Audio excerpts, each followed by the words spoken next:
Welcome, everyone. I'm Angelo Robles to Angelo Robles' Effective Family Office podcast, where I look to distill the best practices and best ideas of the world's most successful families and their family offices.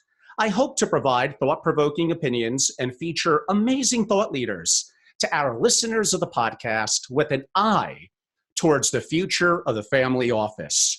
Well, we're doing this one a little differently today. If you're listening in on the podcast, you're not going to know, but I'm doing what's going to become more common for us, a video. No live audience today, just me and my special guest, and we will have this up on my YouTube channel, which very simply is Family Office, probably well before you hear it on a podcast. We have a very, very special guest today. Basically, it's the guest that introduced me to the grave concern back even in late January, which I'll get to, of the COVID-19 and the impact that would have on the economic markets. He's done amazing updates since then, and I read his update yesterday, and a timeline is going to be important. So you know when this is being recorded, it is a Friday, the 10th of April. And again, things are changing so quickly with COVID-19, really every day could matter. But I didn't want to wait any longer. I wanted to get Tal Schwartz back on a video call this time. And he's a PhD, an Israeli, brilliant, in greater San Francisco now. You can see that in the backdrop of his screen. Of course, he lives right adjacent to the legendary, one of my favorites, the Golden Gate Bridge. Let me give you some context. So Tal was introduced to me by a family office months ago, and we connected to have him be a keynote in February at my national program for Family Office Association in Palm Beach. No, not about COVID-19. In November, when I first connected with Tal, none of us had any idea yet in terms of what that was. But he's an AI data scientist doing amazing work in the field of investing and doing really intriguing things that would have been highly interesting to my members. And we might have time today towards the latter part of our conversation to get a little bit into that. He's actually been crushing it and doing very, very well during a time of turmoil. What I'm going to do, and this is a little rare for kind of a one-on-one interview, but I do need to set the tone and give context to what's going to be very, very interesting comments from Tal. I do have to kind of read a little bit from the key points from his February 2nd commentary on LinkedIn and effectively recapping our conversation that we had perhaps a day or two earlier than that, and really take us through the timeline, which will only take about 3 minutes, where, again, Tal is going to have some amazingly interesting comments from his perspective with certain assumptions happening relative to the economy, with the hope of a little bit of a positive outlook relatively given the circumstances. So on February 2nd, Tal, in his LinkedIn account, published an analyzation of the potential economic impact of the coronavirus. In his post, he laid out a thesis: the economic implications of the coronavirus are going to be much worse than what most investors think, and a slowdown in economic activity will likely drive the US and global economy into a recession. The points that he predicted: 1, the entire country of China will soon be under quarantine. 2, worldwide, people will go to self-imposed quarantines, avoid large gatherings, no flights, no bus travel. 3, the economic slowdown will dip the US and the world into a recession. 4, stock markets will experience large drops in the coming weeks. 5, in a flight to safety, the prices of gold and US long-term treasuries will soar. 6, most international flights will be halted. 7, I expect a surge in home deliveries. Amazon shares should do well. 8, a surge in the use of web conferencing, Zoom, WebEx, Skype. And hopefully, the first and only wave, point number 9, of the coronavirus will subside by the summer. Those thoughts effectively, perfectly, he must be a master prognosticator. When I had Tal on my podcast on February 12th, I got emails from people that said he seems like a real smart guy, wonderful insights on investing, but come on, he's overblowing the coronavirus. He wants to rattle the cage, make an interesting conversation. Well, obviously those people were wrong. So he placed his bets in late January, assuming the markets would be relatively efficient and react to the coming pandemic. However, to his surprise, the markets continued their bullish run over the next 3 weeks until the S&P hit an all-time high, the S&P 500, on February 19th. The following day, the market started falling, continued to drop quickly until the date that we all know, March 23rd, when it was down 33% from its high really not that long ago. On March 24th, the day after, the market rallied given the anticipation of the stimulus bill. So Tal had a follow-up on March 25th in his LinkedIn, which you can look at. The main thesis being the U.S. did not react quickly enough to the coronavirus. As a result, large number of casualties will be experienced in New York and elsewhere. Actually, President Trump said, let's open things up by Easter, April 12th, which seemed really quick. This assumed that perhaps, per Tal's opinion, the administration just didn't quite get the severity of what was to come. However, by March 31st, and Tal was, I'm assuming, very happy to see this, and perhaps we all should be as Americans and citizens, Trump switched to a more somber tone, projecting perhaps 100,000 to 240,000 dead. This, to Tal, signaled an important turning point. It showed that the White House was taking the situation seriously. By setting these very high thresholds, the White House would be able to claim anything less was a victory. The latest projections estimate something closer to 50 to 60,000 Americans would die, a crazy large number, but comparison to the White House estimates not that long ago could seem relatively low. What's happening next? Well, in early April, the markets continued to rally, and by April 7th, the S&P was only down 20% from an all-time high. The question on most investors' minds is whether this is another bear market rally, which happens, or are the worst lows behind us? Tal's analysis relies on 10 key observations and assumptions. If any of these turned out to be wrong, it may change the final conclusion. Henceforth, that leads us, you could see Tal right now, that leads us to Tal. He has 10 amazing observations. Tal, if you want to either give a brief recap or add on to what I said or get right into the observations, I'm going to leave that to you. Tal Schwartz, everyone. Great. Thank you for having me here again, Angelo. It's a pleasure to be back. And that was a very good summary of what I wrote. So thank you for going over that. I'm good at reading text. What can I say? So that was very good. That was very good. That's pretty much exactly my thinking over the last few weeks. When I was looking at the picture back in end of January and February, I was quite pessimistic, and it seemed that the market really wasn't taking all that was happening into account. And I think one of the reasons, and this is something I didn't write, one of the reasons that was happening is because we were dealing with a pandemic that had an exponential growth curve. And the thing about exponential growth is that you don't notice it until it's too late. So you kind of have to project that forward. And that's all I was doing back in January and February. I was projecting in terms of what this means for the number of infected individuals, both in China and outside of China. And since the virus does not respect borders, it was pretty obvious it was going to get to the rest of the world and to the US eventually. So that's kind of gives you a context in terms of why it was, to me, it was pretty clear where this was headed. And I thought that was pretty obvious, but apparently the market took a while until they saw that. In terms of where we're now, so I think now we went through the point of maximum fear that happened on March 23rd.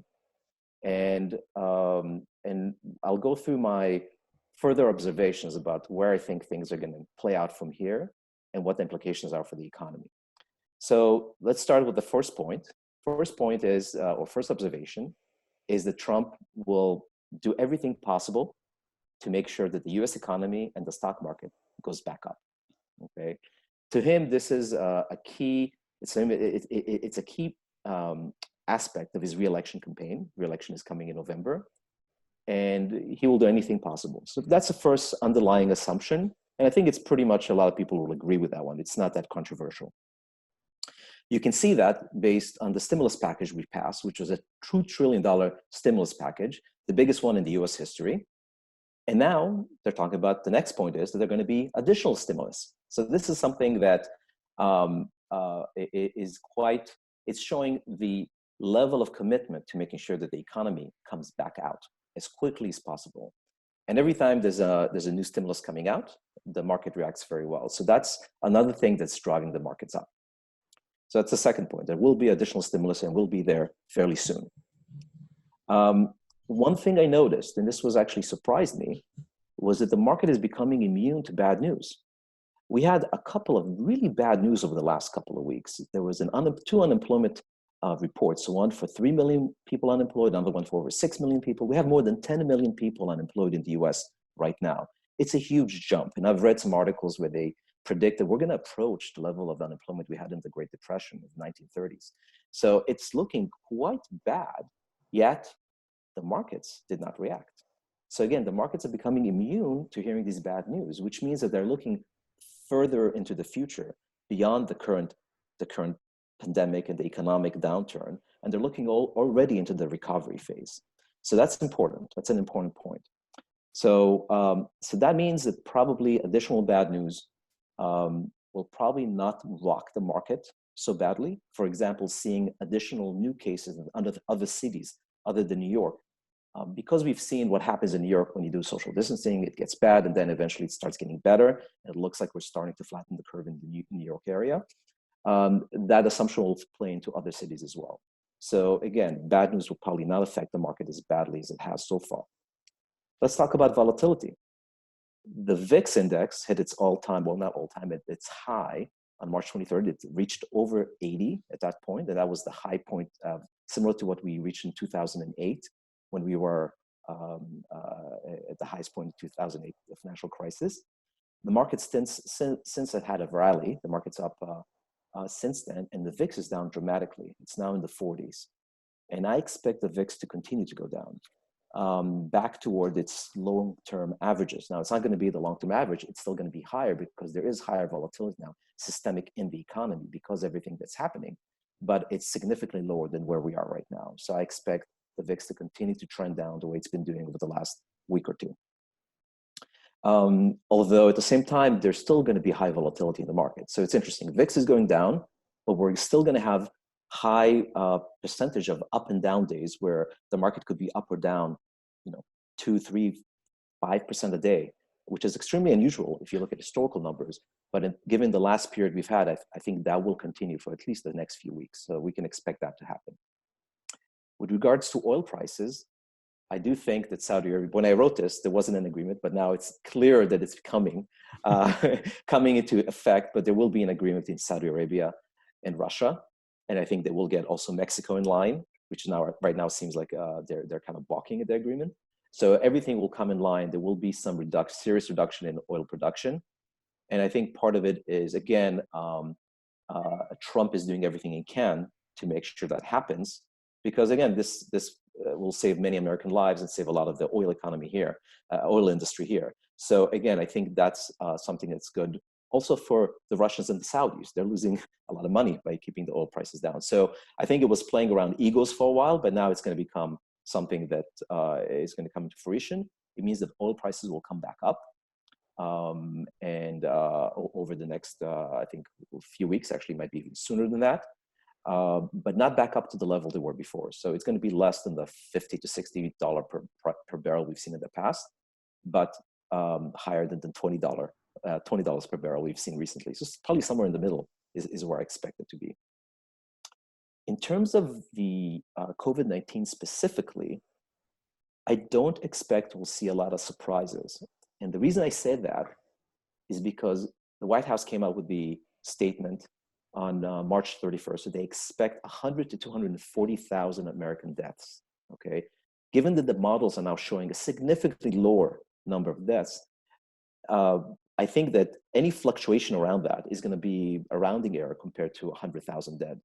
So given the expectations are already set at that high level, whatever happens with COVID-19 is going to seem like a cakewalk from here out, relatively speaking. Now, tens of thousands of dead is a terrible thing, and it's awful. And my heart goes out to all those families and also all the medical professionals that are dealing with this.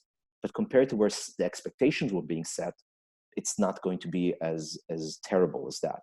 So I don't expect to have bad surprises from the coronavirus. I think that there's already talk. We've had talk a lot about opening the economy, and given how aggressive the Trump administration has been, I think they're going to be trying to open the economy as soon as they can. And probably certain parts of the country already are going to be starting to open gradually in May. And by June, I expect that the rest of the country is going to be officially opened up for business. This is going to be the official plan. The way they're going to execute on it and to reduce the number of outbreaks, I will go to my point number 8, is by rolling out massive testing across the country. In the next 2 months, you're going to see testing at home, you'll see testing at curbsides, you'll see testing everywhere. And everybody's going to be encouraged to get tested.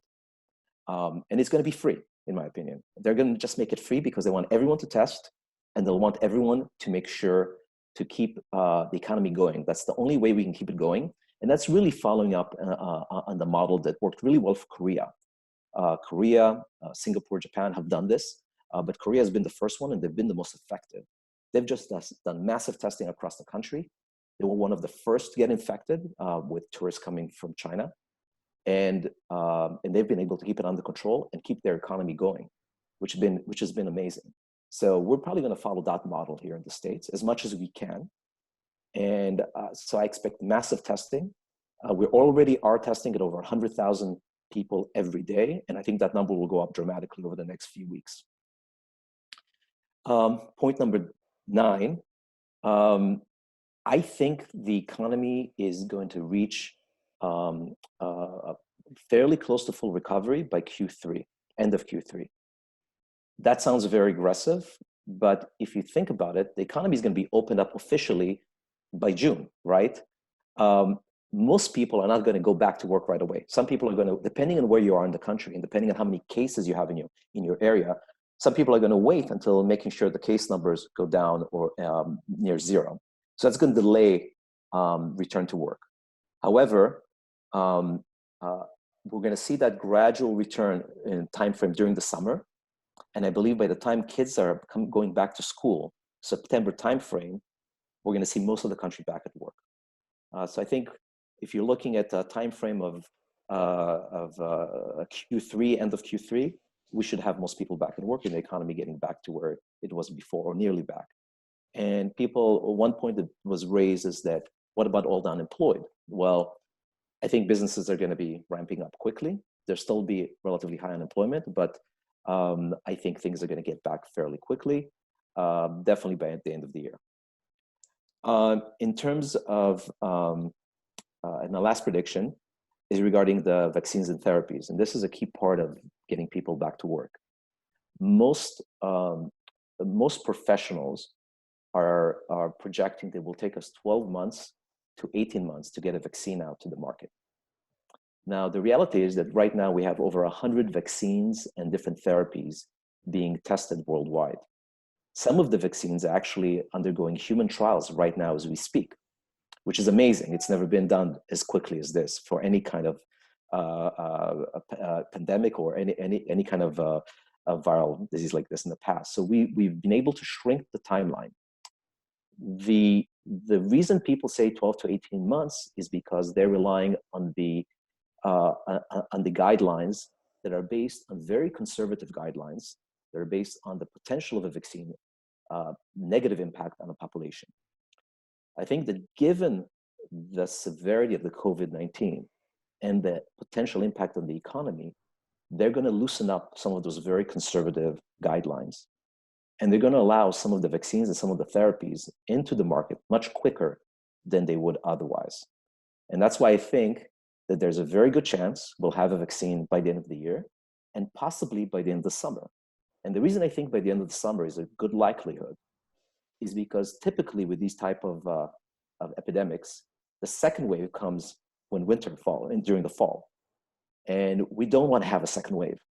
When we look at the 1918 pandemic, the second wave killed many more people than the first wave.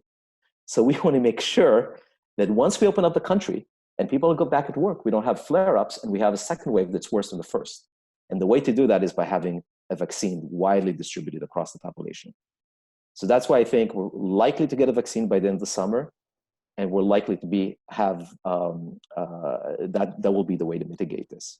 So these are my 10 observations slash assumptions about what's going to happen over the next few months. Now, you do have, and really a lot of the juice to our conversation is putting those observations together. You're going to have some of what you describe as inescapable conclusions, assuming they happen with probably no or very, very little variance. Before we get to that, I am going to question and have conversations about some of your assumptions and comments. There's no question, driven by the president's legacy, the successes of the economy prior to COVID-19, and the election upcoming, that maintaining that legacy, getting reelected, and being the president that helped usher this country through this challenge, if things bounce back the way you're describing, could put him in a historic position as a president. Let's safe to say that he has a bit of an ego, so that may be something that's intriguing to him. So a little bit of coincidence, we're coming up on an election year, and there's a tremendous motivation for all those reasons I noted to make this happen. The fact that he's not the classic politician, drain the swamp, it's bureaucratic. The CDC and the FDC, whatever, they move way too slow. Let's push things along, potentially even at some risk. But the economy is in such shambles that to have no people working through the summer, have unemployment go totally unchecked, and have the government spend what's going to be trillions and trillions and trillions of dollars is going to be incredibly challenging for us if we don't get this addressed sooner rather than later. Now, you also mentioned in your point two, the $2.2 billion stimulus. No question, let's all agree, there's going to be more to come. Even if this is addressed, best case scenario, like you said, by the end of the summer, that still is 4 or 5 months from now, we're going to have trillions of dollars of stimulus package. I'm not saying whether that's right or wrong. There are people that need the food to pay their rent, their bills, I get it. But we're adding to this country's debt. At the end of the day, you're a finance guy. Our debt is through the roof. Are we eventually heading to inflation, hyperinflation, which doesn't seem like it now, but with all this happening, and then let's really add to it, what's going to happen to our tax rates? They're going to go through the roof. Yeah, I think it depends on the lens of what you're looking at. If you're looking at short term, obviously it's a fantastic stimulus to the economy. It's going to keep the economy going, sure, and it's going to keep the market going up. If you're looking long term, it's definitely going to have some severe effect on us, and it could lead to some negative long term consequences.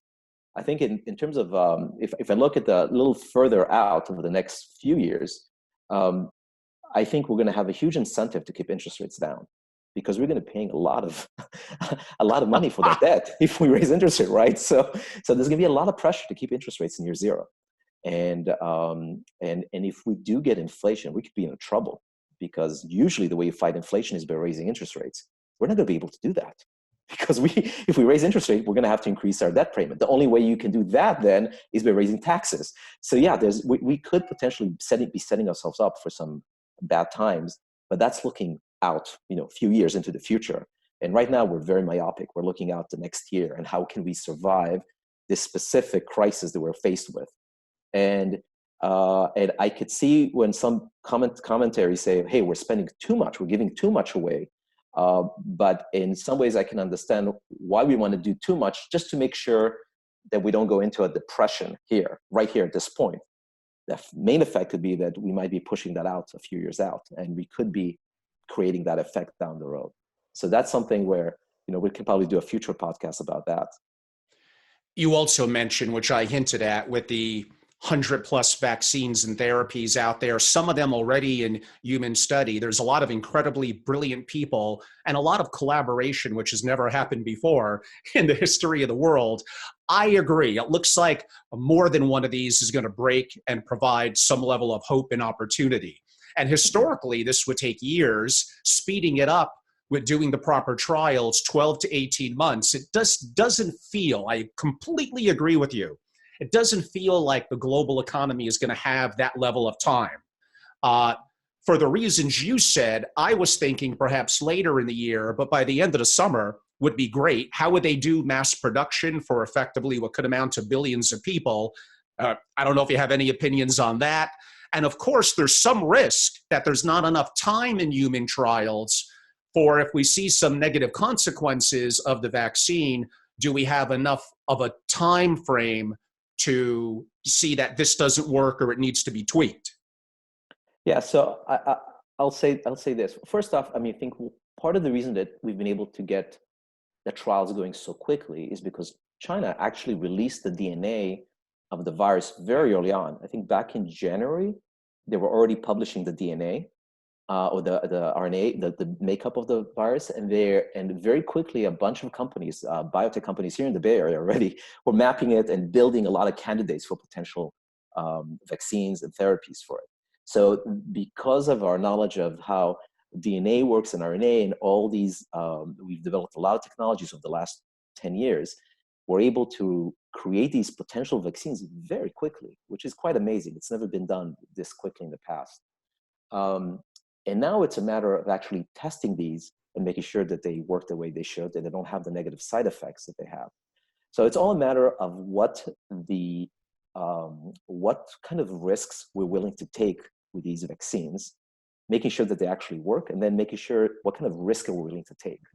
And at the end of the day, it's a balance. It's a balance between potential deaths from the COVID-19, potential deaths from the vaccine, okay? And how many lives could you save from the vaccine? And that's the kind of math that they're doing. But the other thing that weighs here, of course, is the economy. So it's this kind of calculation that you need to make. And depending on where you stand in your perspective on things, you have a different perspective. If you're a doctor, you want to be the most conservative you can, because you're saying, I don't want to lose lives because of this vaccine, but I don't want to lose lives because of exposing people to the disease. So I'll just keep everything shut for the next 18 months, and let's come out with a vaccine when it's ready. But that's not taking into account. You sound like Dr. Fauci now. Exactly. That's not taking into account the economic impact. So there's definitely a give and take here. And my take is that we're going to be more aggressive here on the vaccine and the therapies than we have in the past. And we're going to have some out by the end of this year and possibly by Q3. And I think it's going to enable us to bring the country back to work. So I think that's my expectation. And especially because we have November election, that's going to put a lot of pressure. That's playing very strong into the timeline. It's going to put a lot of pressure into having these therapies and vaccines into the market much quicker than normally. No question. I completely agree. And, we discussed, and I'm not saying he's perfect. We all have flaws. I don't want to make it a political discussion, but there's a lot of bureaucracy in politics, not just here in this country, in the US, but around the world.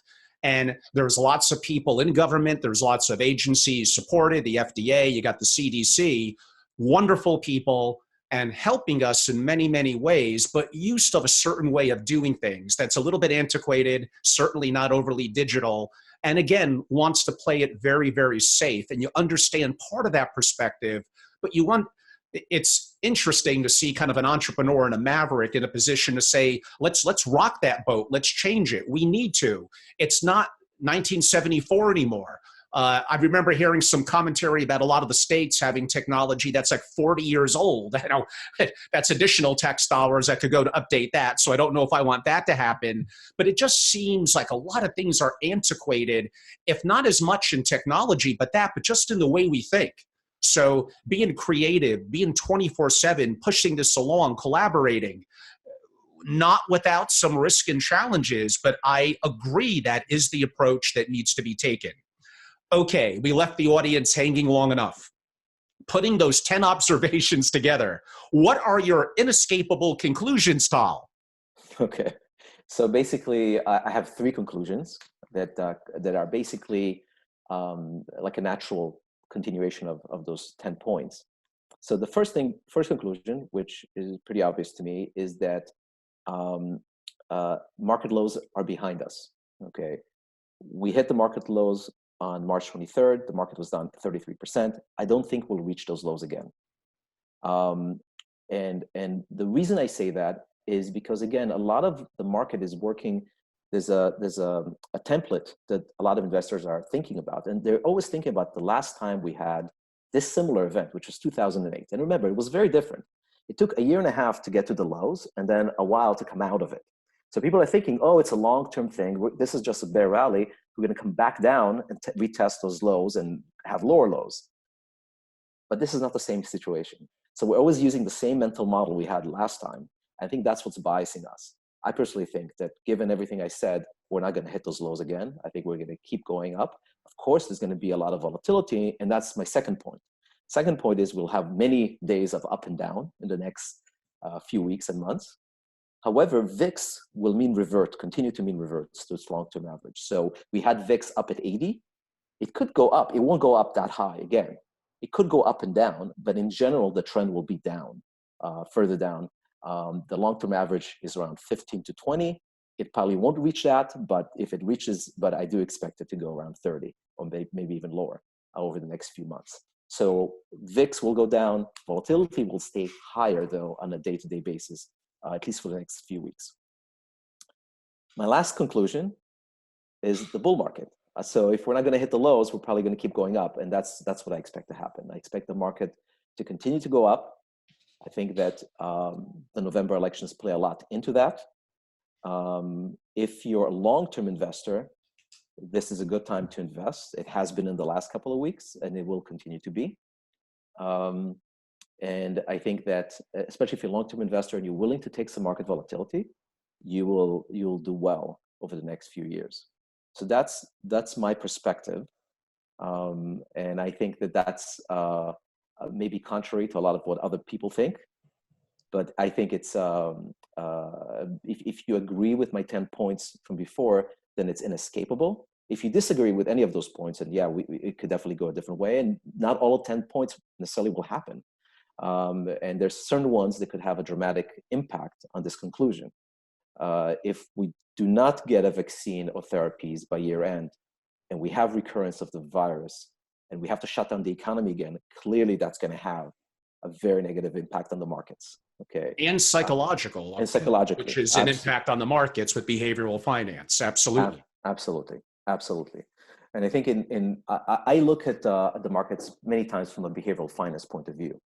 And you can see, and the first behavioral problem we had here was that people were not aware of what exponential growth means, because it's very hard to project. We're used to linear growth, not exponential growth. So it's the kind of thing where it grows, it seems really small, and then within a week it's huge and you don't know where it came from. But that's the first bias that we had. And the second bias we had was we used these mental models, which are not right for this pandemic. So we're using the mental model from 2008 or 2000, which are the ones we know. And in this pandemic, as you saw, the speed that the market fell was unprecedented. We never had a fall that fast. And the recovery is also quite fast. So, and part of it had to do with the way the administration reacted. So because of the stimulus. So if they didn't react as fast, we wouldn't have this quick of a recovery. So I think in general, after putting it all together, I think I'm quite more bullish than I was even 2 to 3 weeks ago. I was not nearly this bullish, but now I am. Now, again, audience, these are the opinions of Tal Schwartz. And even then, his assumptions probably need to relatively kind of perfectly line up, or things could change.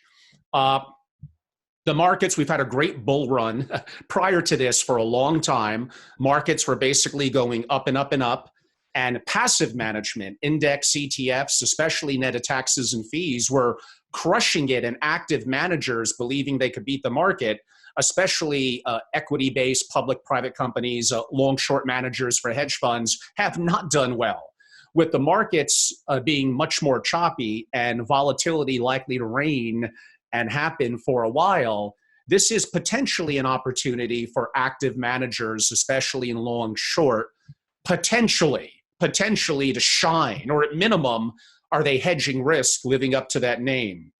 I would like for the audience, which we didn't even give them to start off, so pardon me, to have a little bit of context about you. And I know we're going to be a little bit limited on time as we very soon head into a close, but to give some context of who you are, Tal, who are you and what do you do? Okay, good question. So I used to be a professor of finance. I used to teach finance. Got a PhD in finance from Cornell. I used to work at some hedge funds, including some very large ones here in the US, as a quantitative researcher. And I'm also an entrepreneur, and I launched a couple of software companies. So I have a very diverse background. And just recently, I launched a new business, which is a financial company and a hedge fund. And I've used a lot of the insights, and I'm using AI, machine learning, which is another part of my background, in my hedge fund. So I like to say it's an AI plus human approach to markets, and I believe that's a superior approach than just using human intellect, because you can avoid a lot of those behavioral biases. So that's a little bit about of my background, and a little bit about where I come from. And although it's very early in your investment cycle, and I don't expect you to talk about returns on the air, but I'll kind of say it a little bit for you. Your first quarter was effectively spectacular in terms of what you're doing. So hopefully you're a rising star in the community. Being based in Greenwich, Connecticut, we know a thing or two about hedge funds here. We've had many iconic managers speak, and among both personal friends of mine and among the most intellectual people I talk to, and I love dialogues on to their intellect, how they think, how analytical they are, especially someone like you with that scientific and AI background. I always find on issues like this, which are more than simply just the economics of investing, it's the challenge we're going through with COVID-19 and analytical look behind it, a dispassionate look to really not be political from one side of the fence or the other, but to look at it scientifically and make some prognostications.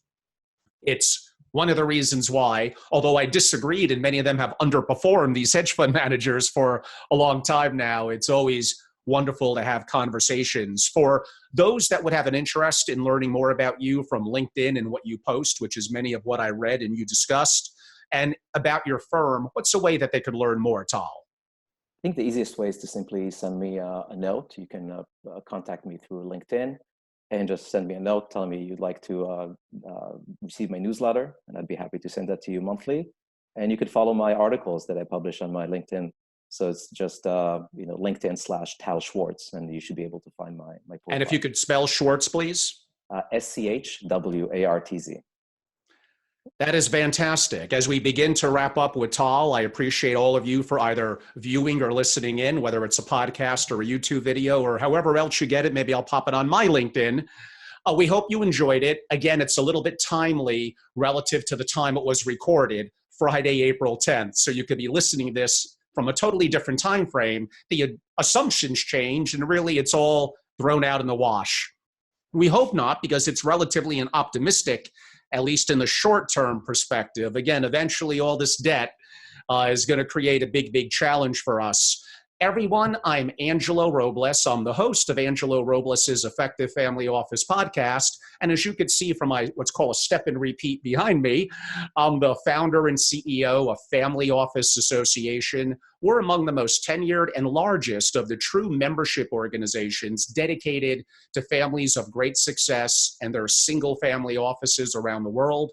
We're a significant outputter of original creative content on all our media channels, including podcasting, writing, our TV, and the work that we do with videos. We host lots of events, but physical events are a little on hold. They'll eventually one day come back, but we're basically doing online meetings for our members and sometimes more open to the general public. We're doing for our relationships, creating what we call mastermind series, masterclasses, helping people of wealth and success have generational success and create a single family office or remodel what they're currently doing. So thank you all for listening in. I could be reached at familyofficeassociation.com.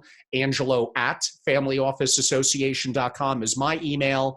Please subscribe to our podcast. Follow me on social media. I'm active on pretty much every channel. You'll find me. Everyone, thank you all for watching and or listening in today. I am Angelo Robles, and again, I'd like to thank our special guest, Tal Schwartz, PhD, who did a fantastic job. I appreciate your time, Tal. Thank you for having me, Angelo. It was a pleasure to be here. Pleasure. Thank you.